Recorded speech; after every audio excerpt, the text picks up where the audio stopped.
Hey everybody, so here we are doing a review for Bad Times at the El Royale. It's Chris, and with me this time, not Ian, it's Isaac. Hey guys, what's up? Yeah, Ian could not stomach movies like this, so he's a little squeamish. Yeah, Bad Times at the El Royale. This one kind of just fell in our lap. We had a movie cancel for us this year that Isaac and I were going to be doing a review for, so I wanted to get him in for something else, and I was seeing ads for this. And I'm like, hey, let's check this one out. This looks interesting. And it came out this weekend. And Isaac, what'd you think? Your overall view. But by the way, right now we're doing non-spoilers. We're gonna do some non-spoiler stuff, talk about our feelings of the film overall, and then after we do that and we give it a score, we're gonna get into some spoilers. So, but Isaac, what did you think of this movie? We've all heard the term dark horse, and I've never actually experienced it with a film until I've seen this film. I thought, as far as ads for it, super slept on, and I think it's definitely going to poise itself for a big run at the awards, even potentially, in my personal opinion. Absolutely well done from start to finish. As I was talking with Chris earlier in the show, I'm basically going to have to nitpick to find bad things about this film. Just story-wise, cast-wise, we'll just look at the cast, the build cast. You had guys like Chris Hemsworth, Jeff Bridges, Dakota Johnson, John Hamm, directed by Drew Goddard, I believe is how you pronounce it. Written and directed by him. Written and directed, yeah.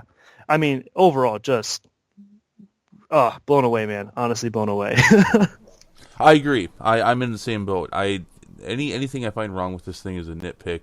Right when I got out of the theater, I texted you. I said, "Dude, we just kind of stumbled into what is probably, definitely in my opinion, but what I think critically is one of the best movies of the year." And I think you're right. This will probably get some showings for awards and such as well.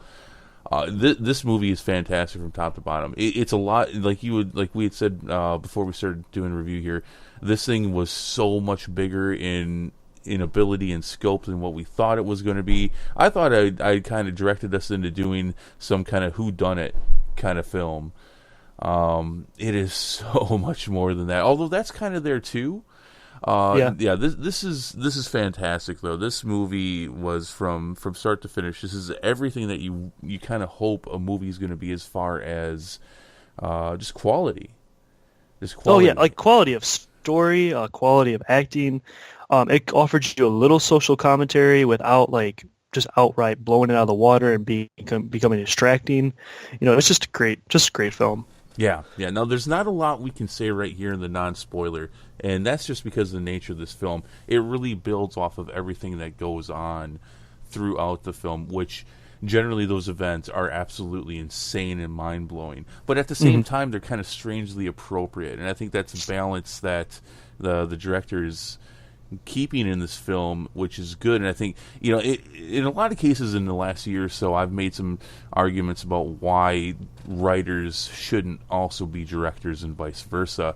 This is one of those cases where this is a perfect example where you have someone who's the writer and the director, and it pays off with that combination that you won't find anywhere else. Yes. And everything is just, you can tell everything is just landing the way that it should and the way that he envisioned in writing it, because he was also envisioning directing it at the same time and how this was all going to pay off from one bit to the other from start to the finish. And it is the film's ability to pull this off, not just once or twice, but several times throughout the whole film with everything is just so well done. This is a 10,000 piece puzzle that just went together perfectly. Oh yeah, and kind of build off of that a little bit is, and again, something we kind of talked about before the show was, while this is very plot twisty heavy, it wasn't so dependent on those plot twists that the characters ended up as these half-baked replicas of or caricatures of what they're supposed to be. Right. There's just plenty of character development. It was just a great, good, straightforward thriller, and I'm kind of at loss of words to say, honestly. That's how good I found this film. There's so much to say, and you almost don't even, we almost sound like we're petting the panda bear here. But there's not much to be done about that. It was just good. I talking about some negative things though, and like you said, we have to kind of nitpick. I think the ending was a little weak in comparison to the rest of the film. I was a little disappointed with that, but that's really it. And this is not typically. Not only is this not typically my kind of film, it's not something that we don't usually do a lot of things like this on this channel either. Most of our stuff is action or horror or obviously comic book movie heavy and stuff. But we got ourselves a nice thriller here, and it's perfect for this time of year. Oh yeah, thriller, drama, and just yeah. But I mean, I think I don't think there's much more I can say in the non-spoiler section. Not much more that we could say without spoiling anything. What else you got for it, Isaac? Before we get out of the non-spoiler section. Pretty much everything else I would like to talk about is non-spoiler. Unless we could go in depth about a little bit. Let's talk about the casting a little bit more. Okay. Because I think just the casting overall was phenomenal. Chris Hemsworth. This was one of his few films that he's done other than Marvel over the past decade. The other two being Ghostbusters and In the Heart of the Sea, which were both financial flops. I thought In the Heart of the Sea was a phenomenal film, but it just didn't do well. And then Ghostbusters was, in my opinion, a disaster. It's a turd, but he's actually the best thing in that movie. Oh yeah, one of the few bright spots in that film. You had a guy like Jeff Bridges, who's kind of known for those spaghetti western films. Been doing a lot more mature films lately, though, with Hell or High Water, Only the Brave, and The Only Living Boy in New York.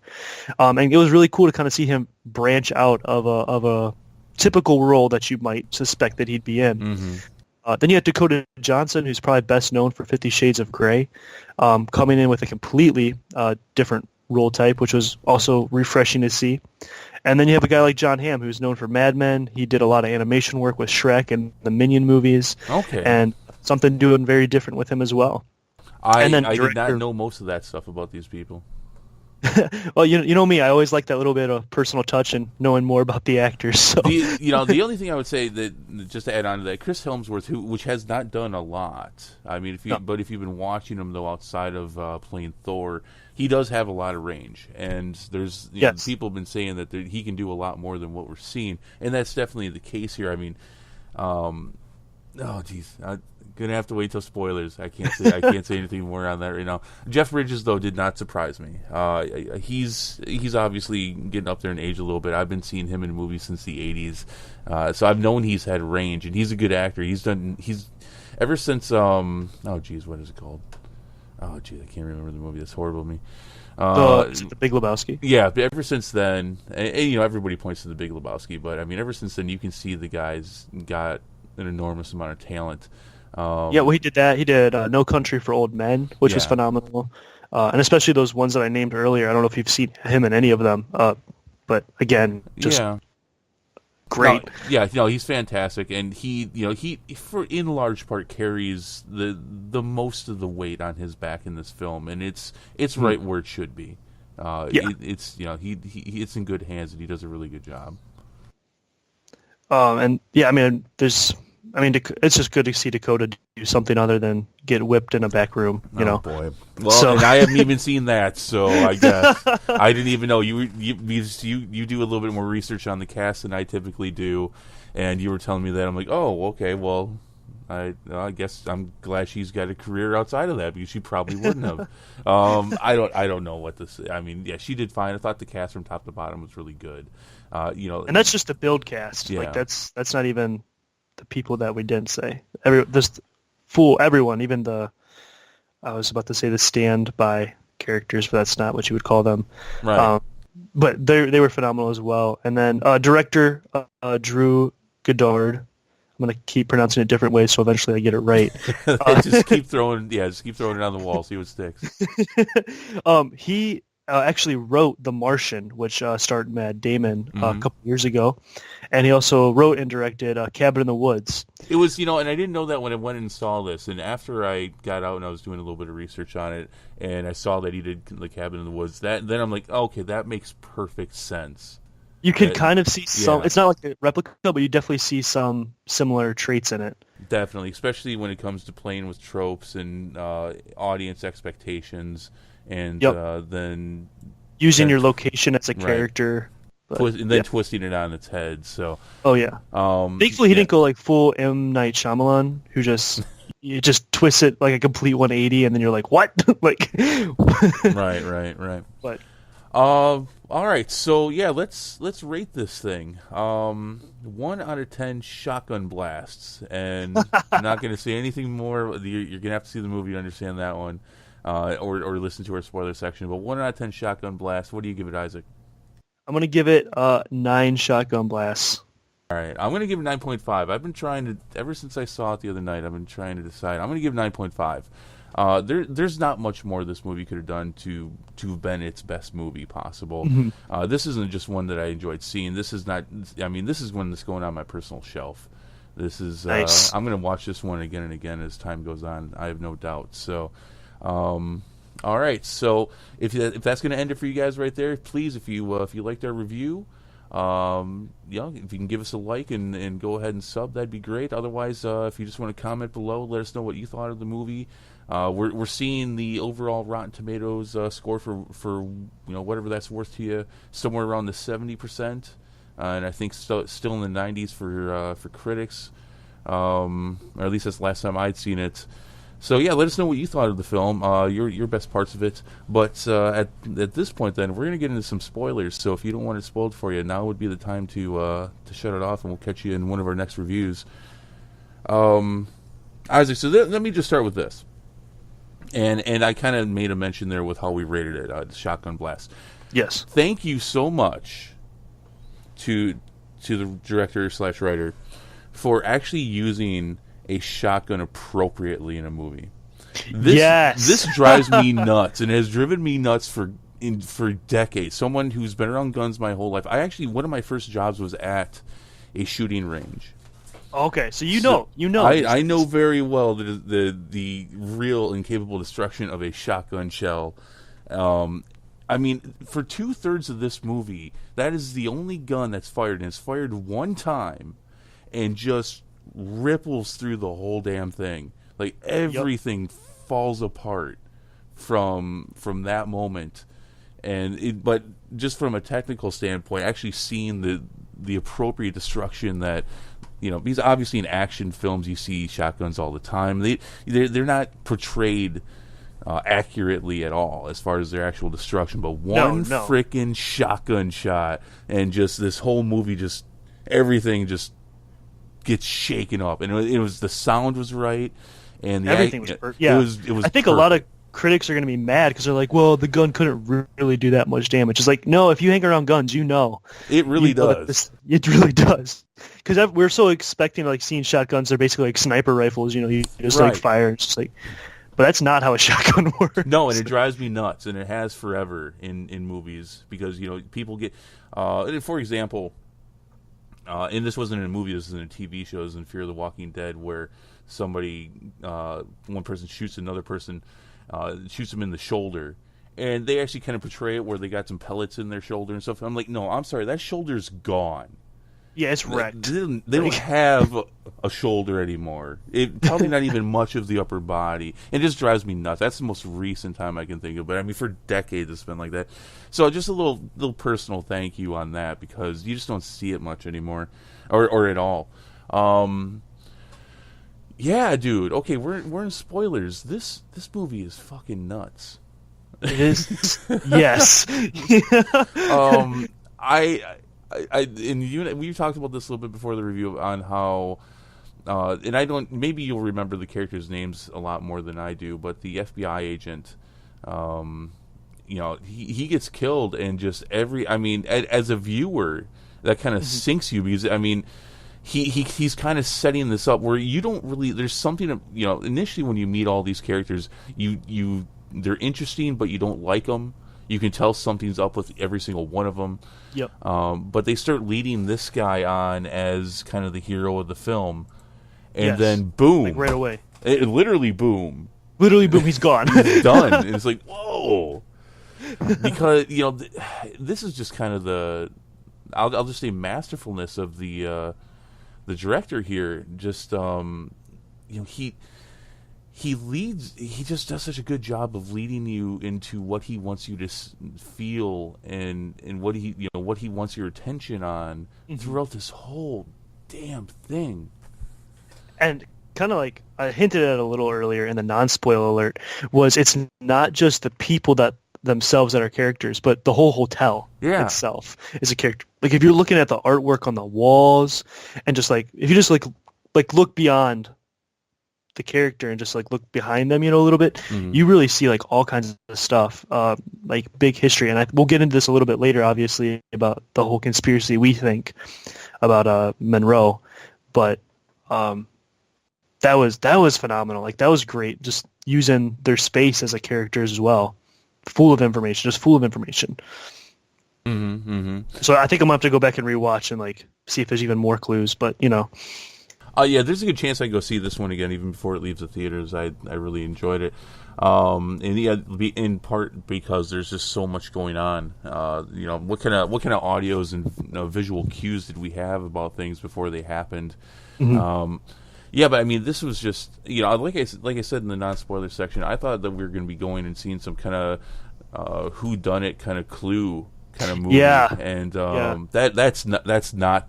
that's not this film at all. This is it's kind of interesting because it takes some amount of the storytelling from that movie. There's a lot of similar storytelling, but this is not a whodunit. This is a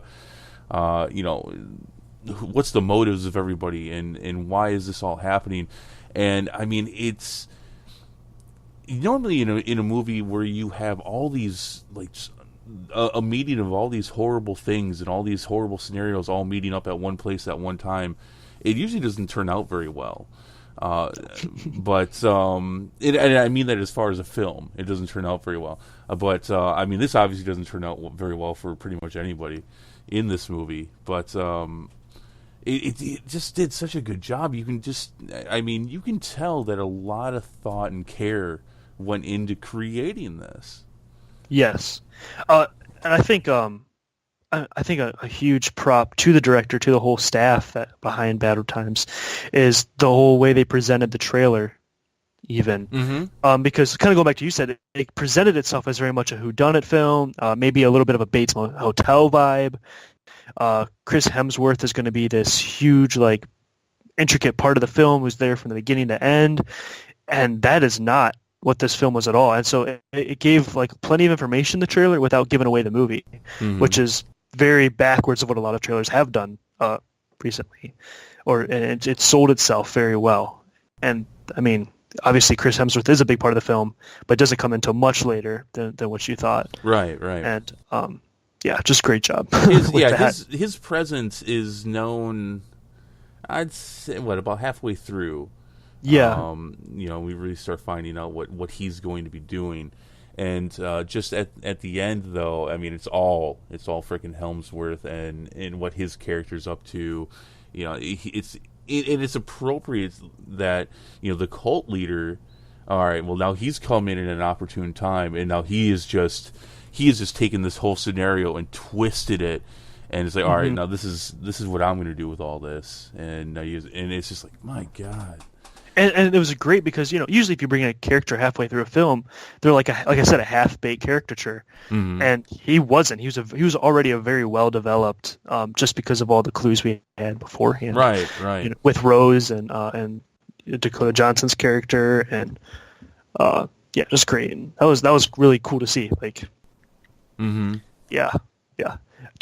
Question: do you think he's one of the better villains that we've seen so far this year for films? Oh boy, I wasn't even thinking about it like that. One of the better villains this year. I don't know. This year had Thanos.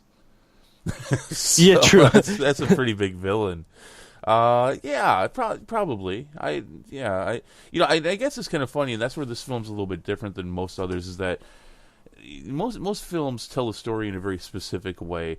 Obviously, while we are generally seeing everything in sequence of how they've happened, there's definitely some time jumping in this as far as the storytelling goes. It's kind of cool how things all kind of started in a different area, but then they all add up to a certain point. and at the same time, when you have somebody who is the main villain of the film, I guess, as best as I you mean, can. they're all kind of villains. Yeah, kind of. Basically. But I mean, the whole film is portrayed as this is this character, and this is how this character is going to influence and interact with this whole scenario, and that's how the story is told more than your average kind of storytelling.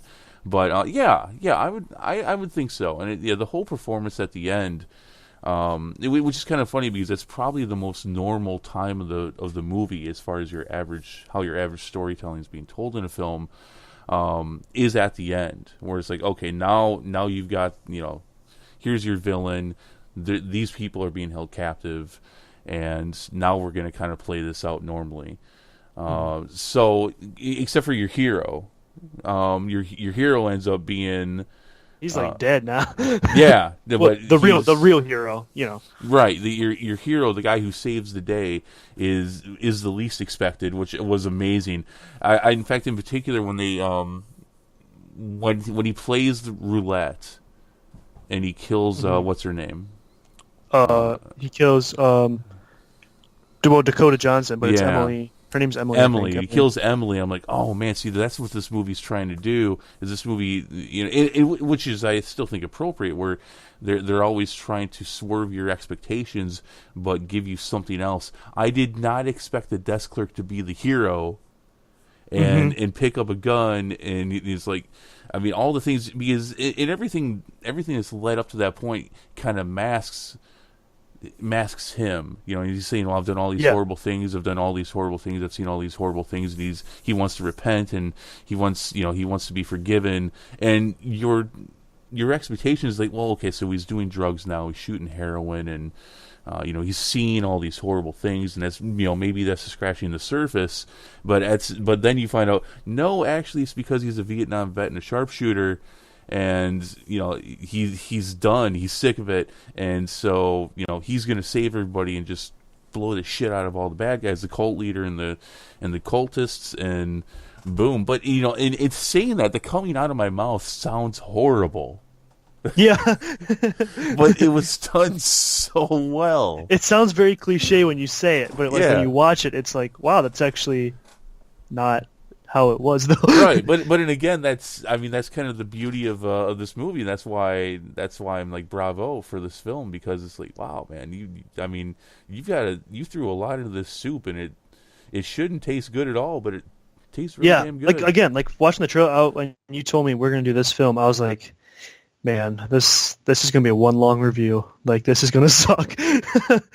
But is that really what you got? Was that the impression you have from it? That was kind of the impression I got. It was just like, because that's what I expected, I guess. It was going to be like a classic whodunit. The guy you didn't suspect in the end was going to be the good guy. Like, it was like, I don't know, like, I've seen this movie before. And then I go in, I'm like, I have not seen this movie before. There was just something about when I started seeing the commercials and the trailers, there's something about, I'm like, there's something here. More than Jeff Bridges and Chris Hemsworth, there's something to this thing. But generally, that's what I thought it was too. And I was so much higher than my expectations as far as what we got. This is I'll probably be raving about this one for a while. I mean, kind of going back to what you were saying, like the whole thing about like who's actually the good guy. I mean, you had the FBI agent dies, so then you're like, okay, well, Emily, or Dakota Johnson's character, she's going to be the good guy, and then she dies. So then you're like, okay, now who's gonna be the good guy? Right, and then right. And then it's the desk clerk, and then he's dead, and you're like, then you're still looking for a hero, and then, I mean, obviously in the end, it's Jeff Bridges' character. Well, I think, and you're kind of like, oh yeah, I guess he was good, like, the whole time, but Well, yeah, I mean, you see, and again, I think that's the creative staff behind this. I think you could make an argument for Darlene being a solid hero throughout most of the film. True. But I guess she's played off as very meek, very hidden, which again is fine. But we are told when she smacks Father Flynn in the head with the bottle that there's more to her. Yeah. I mean, the fact that she was able to decipher that he was trying to con her, and that she needed to take action pretty quickly.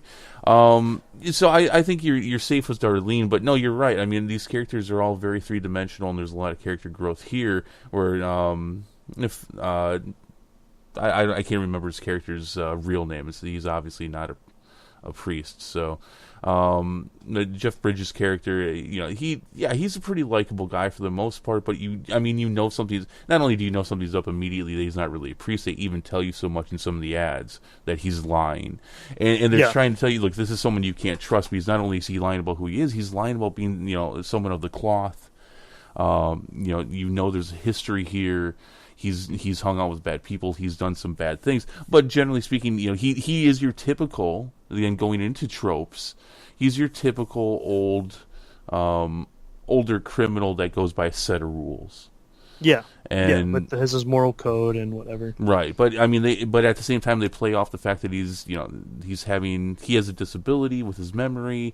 And again, this is just kind of where this film shines, where it's like, okay, well, here's what you know, and here's what you're familiar with these kind of characters, but here's what you're not, and so it's just, it's just really well done in that way. I'd say the only person that's very much what he's told to be is Chris Helmsworth's character, Billy Lee. Yeah, he's everything he's built up to be. And from the moment you first hear him talking to Boots, you're like, oh, I don't like this guy. Ooh, this guy's he's rubbing me the wrong way. His whole little dance thing too. I was like, Jesus. That was very 90s Pulp Fictionist kind of thing. And actually, I mean, it was. I think it came off exactly how they wanted it to, which was you're kind of creeped out, and it's like, I don't know, that's kind of gross. I'm like creeped out and turned on. It's weird. Yeah, I don't. Yeah, but I'm kidding. No, hey, whatever, man. What From what I heard, Dakota Johnson loved it, but yeah. No, I suppose she did. She was in an interview and was talking about it. And I suppose keep doing more takes. She probably said. You need to do Go more. Dakota. Yeah, I guess I don't really know what more to say on this. I definitely don't want to go. I don't want to go through the whole thing. I'll explain my nitpick. Okay, go for it. Yeah, that's right. That's right. You can hear so. So I gave it a 9 because there's the part of the film where the desk clerk's talking about how he's filming stuff and he sends it to management, and for me it was just like, I get it, like it's a film, but I can't give this a 10 because 10s are heavy. Mm-hmm. So I guess that was my nitpick, was that like sending it to management is kind of a cop-out answer, like what is management? What does that even mean?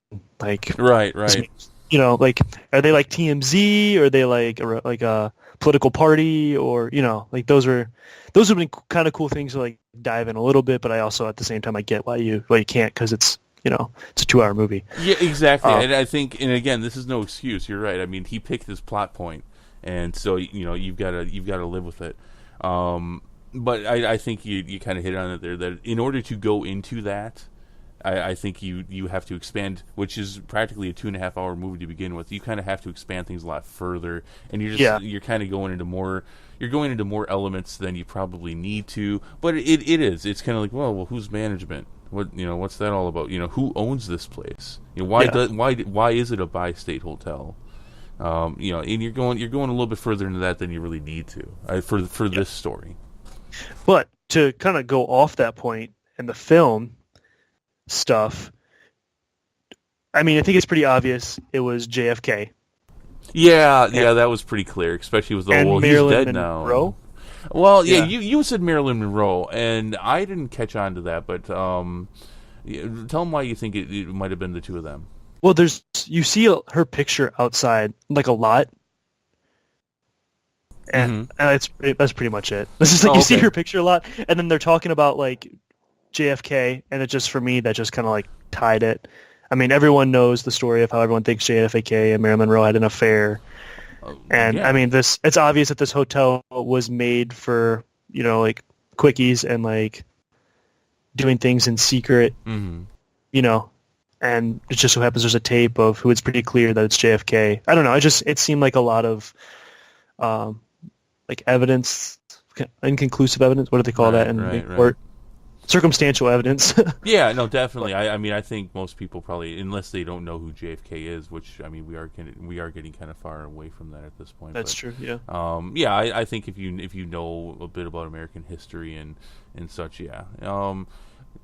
Yeah, I think JFK was kind of obvious. What do you think about the fact that they throw away the film at the end? What do you think that says? They just throw it in the fire. They don't even guess. Yeah. In fact, they didn't even like look at it or like send it. Father Flynn gives it to Darlene, and I have to assume he knew she was going to do that because he doesn't react negatively at all to the fact that she burned it. I mean, maybe that's just. I think that says a lot about just like wanting to move on. You know, they're both trying to like move on from who they were and be better people. Yeah, I think at the end of the day, it's kind of like, all right, well, we've definitely just from the last not even 24 hours of being at the El Royale, I think they're like, we've had our fill of nasty shit for the rest of our life. Yeah, we can like we don't need to ruin like a dead man's reputation. Like, we're ready to just move on with our lives and be done. I mean, I think you can even have that with Miles. Like why he hadn't sent it to management. Like, there's a reason he didn't. He said he was going to hold on to it. You know, it's. Oh, go ahead. I'm not really sure what that says. Whether we were trying to keep someone in positive limelight and we're willing to wreck other people's careers, but depending where they fall, I don't know. You know, there's a lot more that this movie is even saying than we're even going into. Kind of like some of my favorite other movies. I won't bring up the name specifically because we haven't actually put the review out for it yet. You know, there's a lot of storytelling and a lot of things below the surface that this movie's saying. And I think that's part of the reason why I love it so much, because I enjoy movies like that. There's a lot of messaging in here, and that's just one of I think many different parts of this film that are telling you a lot of messages. Whether you agree with them or not is irrelevant. But that's definitely one of them, which is that, you know, sometimes when you've had so much nasty and corruptive, just, you know, horrible things happen, you know, sometimes it's best to just, you know, not to let that spread around. And it's just be the one that stops it instead of like picking up that rumor, you know, like passing on that rumor, you know. Right. It's like, oh, go ahead. Yeah, no, go ahead. That's pretty much what I was going to say. Yeah, I was just going to say, I think that's why the ending doesn't work for me quite as much as the rest of the movie, and why I didn't give it a 10, because there is a lot of underground storytelling going on here in this film, besides the main story that you're obviously being given. There's a lot of other things, a lot of other messages going on in here, and I didn't really feel like there really was one for the ending. It was just kind of like, here we are, and especially because it was so, you know, it was basically a very happy ending. I mean, Father Flynn has, you know, obviously not Father Flynn anymore. He seems pretty happy with where he is and what he's doing. Darlene's singing, and she's very happy there. It's just, for a film that was so much about the consequences of decisions and who these people are, they had none. You know what would have been so funny or so good? I just came up with the perfect ending. You know, Father Flynn's like sitting there watching her like sing. Some guy comes up and he like hands him his business card and it says management on it. Like it's like sure. Yeah, that would have been fun. Yeah. That would have been cool. You know, as much as I don't want a movie like this to have any kind of sequel, I definitely could see some kind of prequel or something where they get into the history of this hotel. Yeah. Part of me doesn't want it though, right? Because it's such a good stand. Like, you know, I don't know. I get funny with that. Like when this is like, I mean, this is one of the few original pieces I feel like that's come out this year that's been good. You know. Oh well, I don't know if I agree with that, but this is definitely up there. This is definitely a really good movie. Well, original as in like not based on a comic, not based on. Yeah. Like it's just written. You know. Well, as we've seen last week, they're not all great when they're based on comics. But yeah. Yeah. All right, I think that's anything else that you wanted to mention about this. I think that's going to do it for us, though. That was pretty much everything I had to say about this film. All right, so that's going to be the end of the whole thing then. Non-spoiler and spoiler, guys. Again, let us know what you thought of the film. Who was your favorite character? Isaac, who was your favorite character? We didn't actually talk about that. Who was? Didn't talk about it. Man, I have a couple, but it's for very different reasons, you know? I love Chris Hemsworth's character because it was so good to see him play like a bad role, you know, like a guy, because in every other film he's always been a protagonist. Jeff Bridges I really liked just because it's Jeff Bridges. I'm gonna like anything he's in. I don't know. It's tough, isn't it? It's tough. Nail it down to one. Maybe I'll go with the FBI agent because we all thought he was gonna be the good guy, and then his death really changes the film. Sure. I'll go with that.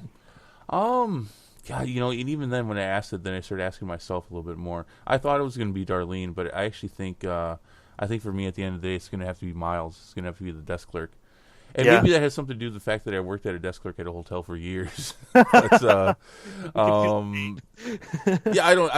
think to pull off the range that actor had to have to pull off that role, because I mean, really, that guy's all over the place. Yeah, he is. And the surprise ending of there's sharpshooter, sniper, Vietnam vet saves the. It was pretty cool.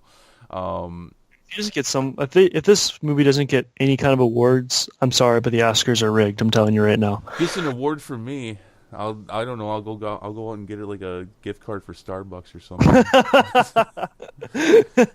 Give this is because we appreciated your performance. You guys have to split that now. So don't spend it all at once. That's right. No, I think it's Miles. I think it's got to be Miles though. He's that guy was nuts. He really is the glue to the whole thing, I think. So okay, I'll give you that. Okay, so that'll do it. Let us know what you think. Comment below if you liked our review. Go ahead and please like and subscribe. We could use the support, but I think that's going to do it for now. So, we got a lot more coming up. Halloween next week.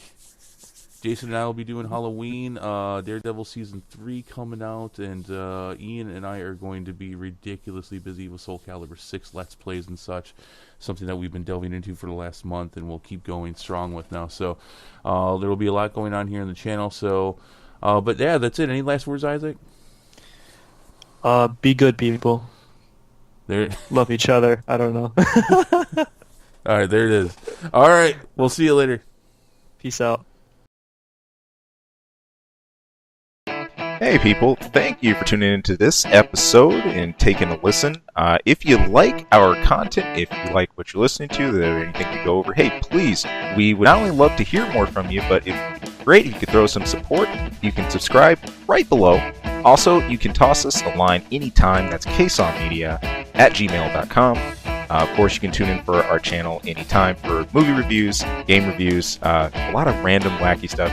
Who knows what you'll hear. And of course, our episode each week where we're bringing the nerdiest things we can find, dig up, and maybe not find. Maybe the stuff that just drops in our laps. But anyway, hey, thank you so much for tuning in. Thank you for listening. We hope to hear from you again later. Take care.